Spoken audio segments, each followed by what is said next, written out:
दूर करुणी तत्वता आळसासी दूर करुणी तत्वता नाम उच्चारिता कायवेचे अवधूत नाम गायी सदा मुखी होय तोचे सुखे सर्व काळ सोवळे ओवळे न लागे विचार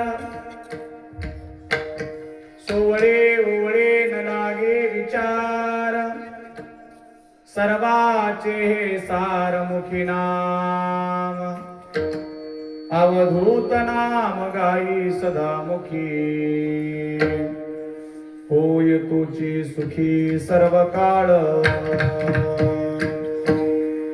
उच्च नीच कुळ अथवा चांडाळ स्त्रिया व्रत बाळ नामी शुद्ध अवधूत नाम गायी सदामुखी होय तुची सुखी सर्व काळ प्रसाद म्हणे ते यातीचे न काम मुखी ज्याचे नाम तुची पात्र अवधूत नाम गायी सदामुखी होय तुची सुखी सर्व काळ ब्रह्मानंदं परम सुखदं केवल ज्ञानमूर्ती द्वंद्वातीतं गगन सदृशं तत्त्वमस्यादि लक्षणम् एकं नित्यविमलमचलं सर्वधी साक्षीभूतं भावातीतं त्रिगुणरहितं श्री सद्गुरुतं नमामि अखंड मंडलाकारं येन व्याप्तं चराचरं तत्पदं दर्शितं येन तस्मै श्री गुरुवे नमामि तस्मै श्री गुरुवे नमामि आत्रे नंदन दत्तराज बरवातारी जीवा भवदुस्तरी भक्ताचा प्रतिपाळ करी सदानंत विघ्न हरी होता दर्शने तापदोष हरती संबोधिगे वर्षुनी करुणामी तुझ भाग्य तू अवधूता हे आता धावुनी नमन माझे दत्तात्रया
अनुसयचे तनया तुझे नामेला गोगुडी गुण गायीन आवडी जयांची केली स्मरण होय सकळ विद्येचे अधिकरण तेची वंदू श्री चरण श्री गुरूंचे ते नमस्कारो नियाता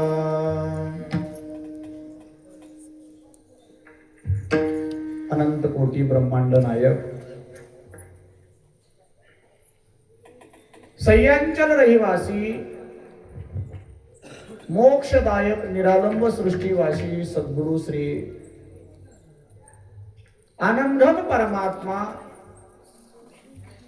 तत्स्वरूप मोक्षदायक दत्तप्रभू शैव ब्रह्मानंद शहादत्त प्रभू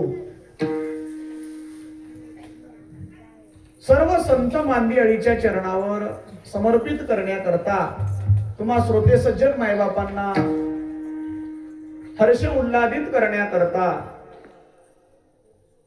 निवडलेला प्राप्त अभंग श्री श्री 108 स्वामी गुरुवर्य शांती ब्रह्म सद्गुरु श्री मोक्षपदवासी वैराग्य मूर्ती डॉक्टर प्रसादबन महाराज यांचा उत्कृष्ट असा 5 चरणाचा अभंग उपदेशपर प्रकरणाचा नामपर अभंग आहे. दत्ता प्रभू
नाम उच्चारिता कायवेचे अवधूत नाम गायी सदा मुखी होय तोची सुखी सर्व काळ.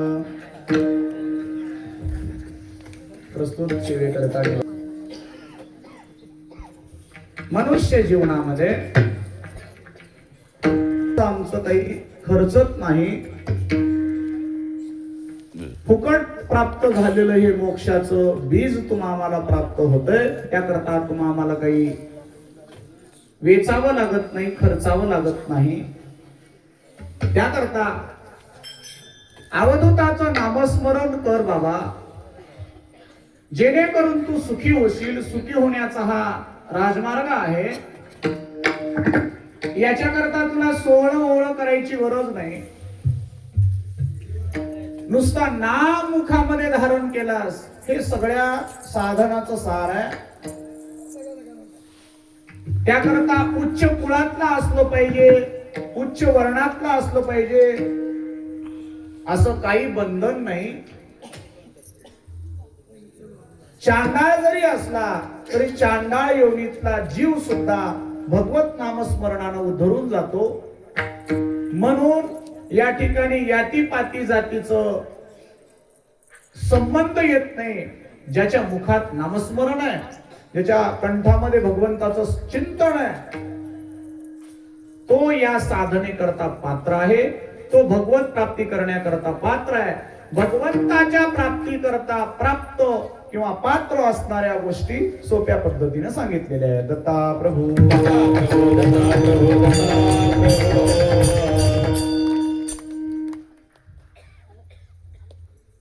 आज अखंड दत्तनाम सप्ताहातील दुसरा दिवस मौजे धनज येते. भगवान मोक्षदायक दत्तप्रभूच्या असीम कृपा आशीर्वादाने तसेच संत समर्थ सद्गुरु श्री बाळगीर महाराज यांच्या कृपा आशीर्वादाने संत सद्गुरु वैराग्य मूर्ती महान थोर वैराग्य मूर्ती आनंदगिरी महाराज, संत श्री जयगिरी महाराज या महान साधू संतांच्या कृपा आशीर्वादाने चालणारा हा भव्य स्वरूपाचा अखंड दत्तनाम सप्ताह भगवंताच्या मूर्ती प्राण प्रतिष्ठापनाच्या निमित्ताने कलशारोहण प्रित्यर्थ आयोजित केलेला सर्व गावकऱ्यांच्या वतीने बायलेकीच्या सहकार्यातून उपस्थित असलेला हा कार्यक्रम कार्यक्रमाकरता उपस्थित असलेली सर्व गुणीजन मंडळी, गायनाचार्य, मृदंगाचार्य, विनेकरी, चोपदार महाराज, साऊंड सिस्टीम आदी करून सर्व श्रोते सज्जन मायबाप आणि ज्यांच्या प्रांगणात आपण आहोत, पंचप्राण महारुद्र मारुती महाराजांच्या अगदी समीप चालणारा हा भव्य कार्यक्रमाकरता मुख्य उपस्थिती ज्यांचं मूळ कार्य या कार्यक्रमाला आहे असे परम आदरणीय परम श्रद्धेय गुरुवर्य श्री दत्तगिरीजी महाराज यांच्या मुख्य अधिष्ठानातून चालणारा हा कार्यक्रम महाराजांचे चरणी कोटी कोटी प्रणिपात करतो आणि मी माझी वेडी वाकुडी सेवा तुमच्या समोर प्रस्तुत करतो. दत्ता प्रभू, दत्ता प्रभू, दत्ता प्रभू, दत्ता प्रभू. कार्यक्रमाचं औचित्य इतकं सुंदर आहे, इतकं देखणं आहे की सगळ्याला हवं वाटावं इतकं याचं स्वरूप आहे. भगवंताच्या देखण्या स्वरूपाला पाहण्याकरता संसाराचा, भवाचा, लौकिक सुखाचा त्याग करून त्याला तिलांजली देऊन माणूस भगवंताकडे येतो देवाला पाहण्याकरता. आणि भगवंताला पाहिल्यानंतर जगाच्या पाठीवर दुसरं काही पाहण्यासारखं उरत नाही. म्हणून आपण मंदिरामध्ये कधीही गेल्यानंतर तिथं माग फिरून यायचं नसतं असं एक विधान आहे. देवाच्या समोर गेलं की कमीत कमी 4-2 पावलं तरी जशी गेले तसे वापस यायचं, उलट म्हणजे देवाकडे पाठ नाही करायची. कशा करता भगवंताचं स्वरूप पाहिल्यानंतर आपले 4-2 पावलं तरी माग येऊन तोच वापस येताना सुद्धा तोच नजरत असला पाहिजे. याच्या करता फिरलं की काय होतं, देवाकडची दृष्टी सुद्धा फिरते आणि देवाला सोडून इतर माईक गोष्टीवर लक्ष जातं आणि माईक गोष्टीवर लक्ष गेलं की देवाचं नाव त्या ठिकाणी विसरल्या जातं. त्याचं कारण असं आहे, भगवंतानं निर्माण केलेली ही सृष्टी, भगवंतानं निर्माण केलेली माया आधारे ही सृष्टी, पण तीच माया भगवंतापासून तुम्हा मला दूर करते. पण एकदा त्या मायेची कृपा तुमच्या आमच्यावर झाली की तीच माया सुद्धा भगवंताला मिळवून देते. फक्त एवढं आहे की त्या मायेला पोषक आपल्याला कसं करता येतं हे साधन मात्र परमार्थात आहे. जितकं तुम्ही प्रपंच कराल तितकं तुम्हाला माया अंधकारामध्ये ढकलणारी आहे. पण सद्गुरु आणि परमार्थ अध्यात्म तुम्हा मला त्याच्यातून काढून माया अंधकार नाश करणारा, विनाश करणारा तो सद्गुरु आहे. म्हणून भगवंतानं निर्माण केलेलीच माया आहे, भगवंताच्या सत्तेवर चालणारीच माया आहे, पण तिची स्वतंत्र सत्ता आहे. जो सद्भक्त आहे त्याला झालं तितकं ती आधी विरोधच करण्याचा प्रयत्न करते, पण त्या मायेचे विरोध टाळून जो अटल पद्धतीने सेवा भावाने कार्य करतो त्याला मात्र नंतरच्या काळात ती माया सहकार्यच करते.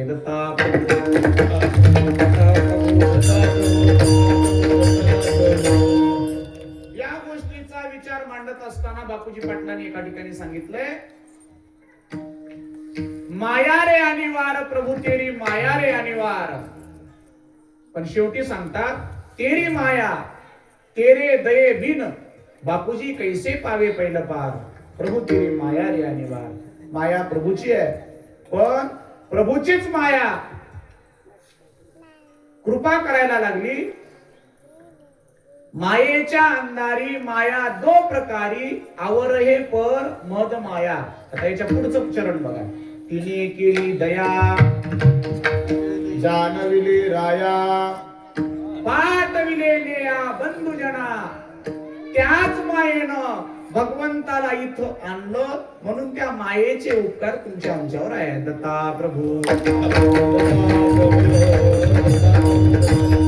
मला हे विषय फिरून इथं आणायचा आहे. जसं मायेनं देवाला इथं आणलं तसं तुम्ही सर्व धनजवाशी देवाला इथं आणताय, म्हणून तुमचं सुद्धा महत्भाग्य आहे.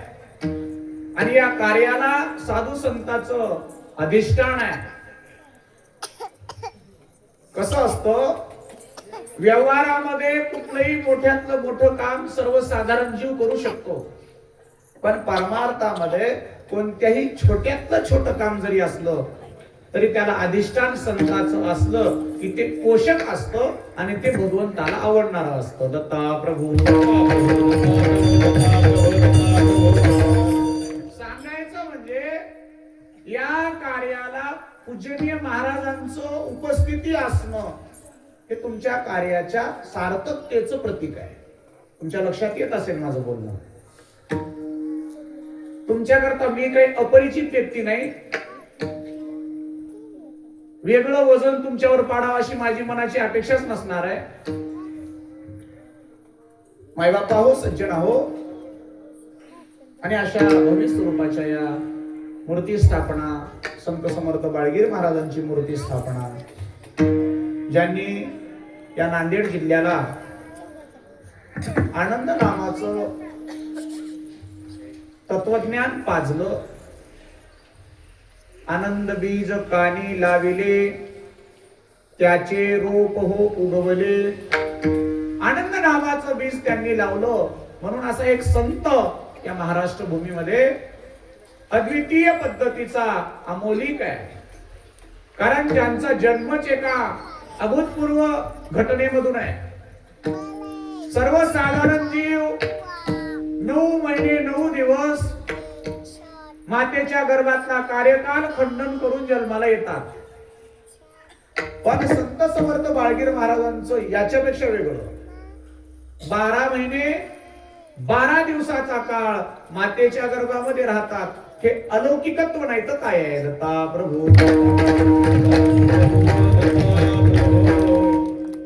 आणि त्यानंतर बाळपणापासूनच मुखामध्ये दत्तनाम, बाळपणापासून वाचेसी नामदेव दत्त. अशा महान संतांच्या विग्रह मूर्तीची स्थापना तुम्ही सर्व धनद्वाशी करताय. फार महत्वाचा आणि फार उद्धाराच्या साधनेचा हा मार्ग आहे. म्हणून भाग्यवान आहात सर्व धनद्वाशी. उपस्थित सर्व पंचक्रोशी मंडळी, आमच्या सरेगावून कीर्तन ऐकण्याकरता उपस्थित असणारी पंचक्रोशी, खांबाळा असेल, पाथरड असेल, या जवळपासची उपस्थित आहे मंडळी, सर्वांचं मनपूर्वक त्या ठिकाणी धन्यवाद करतो. आजची निवळ सेवा करायचे अभंग आहे, नामपर उपदेशाचा अभंग आहे. नामाचा उपदेश करणारा अभंग आहे. आणि ते नामस्मरण करण्याकरता तुम्हाला आम्हाला काय पात्रता साधावी लागते? अनेकदा नाम साध्य केलं की तुमच्या आमच्या जीवनामध्ये सुखाची प्राप्ती होते, सोलीव सुखाची प्राप्ती होते. सुख आणि सोलीव सुख याच्यामध्ये फरक आहे. बारीक ऐकता काय बघा. सुख असं आहे ते कालांतराने दुःखामध्ये परिवर्तित होतं. सुख तुम्हाला याची चांगली जाणीव आहे आणि तुम्ही आम्ही आपण त्या मार्गानेच येतो. कभी खुशी कभी गम, बरोबर आहे. 4 दिवस सुखाचे 4 दिवस दुःखाचे आपण भोगतो. त्यापेक्षा इथं सुटणारा असा कोणी नाही. जीवनात माणसाला सुख मिळते का कधी कधी, दैवे कुणाच्या माडी गरीबाला हो झोपडी, परमेश्वराची करणी पुनसावली कधी. तुकडोजी महाराजांनी सांगितलेलं आहे जीवनामध्ये माणसाला कधी कधी सुख भेटतं. तुकोबाराया बोलले, सुख पाहता जवा पाडे दुःख पर्वता एवढे. केवढा दुःख, पण हे दुःख आपण विसरतो थोडस सुख प्राप्त झालं की. आता बारीक आहे का, थोडस सुख प्रपंचातलं प्राप्त झालं की मोठ्यातलं मोठं दुःख आपण त्या टायमाला विसरतो. पण एकदा भगवत प्राप्ती झाल्यानंतरच जे सोलीव सुख प्राप्त होतं ते प्राप्त झालं की बाकी काही प्राप्त व्हायचं राहत नाही. ते सुख भगवत नामस्मरणात आहे. ज्याला ज्याला त्याची रुची आहे, ज्याला ज्याला त्याची चव आहे, ते नक्की तिकडं धावतं, जसं पट्टीला धावल्यासारखं. ज्याला ज्याला चव आहे ते स्टेशनाकडे धावतात की, चव नाही ते कशाला धावतील. तसं ज्याला नामाची चव आहे ते बरोबर इकडं धावतात. त्याला आमंत्रण द्यायचं काम पडत. प्रभू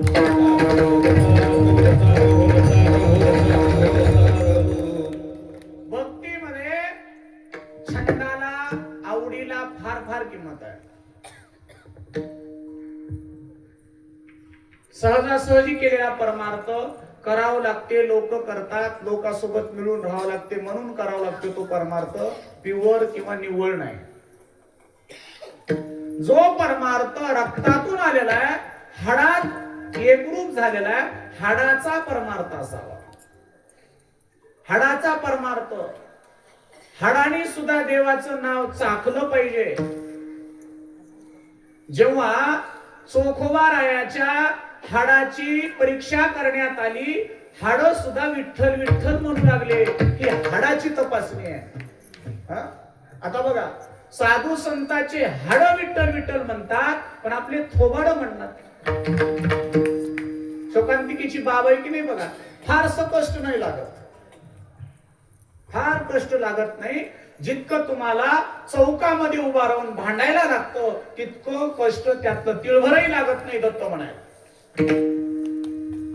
पण कसं असतं महाराज, स्वस्त माल, कमी पैशात मिळणारा माल समाज त्याला किंमत करीत नाही. त्याची किंमत जास्त ठेवली की तिथं गर्दी होणार. ती गोष्ट अस्सल आहे असं समजतात लोक, किमतीहून ओळखल्या जाते. पण भगवंताचं नाव किमती लावण्याच्या पलीकडे असल्यामुळे त्याची किंमत काय लाव, म्हणून साधू संतांनी ते फुकट करून ठेवले. फुकट नाम करून ठेवले आणि ते फुकटचं नाम आपल्याला जपायला जड जातं. याला कारण आहे माया, याला कारण आहे आपण गुंतलेलं हे भवदुःख. पण हे दुःख निराकरण करून सुखाची प्राप्ती करून देण्याचं काम भगवंताचं नाम करते.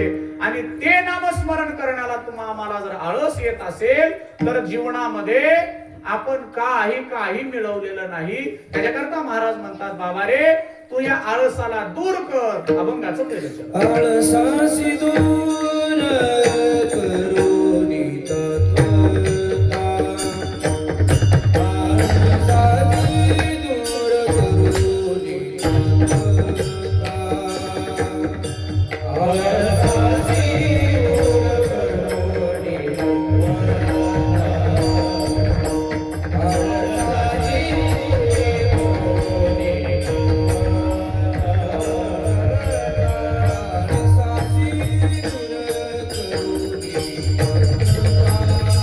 आळसासी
देवाच्या पहिल्या चरणात सद्गुरु श्री प्रसादगण महाराज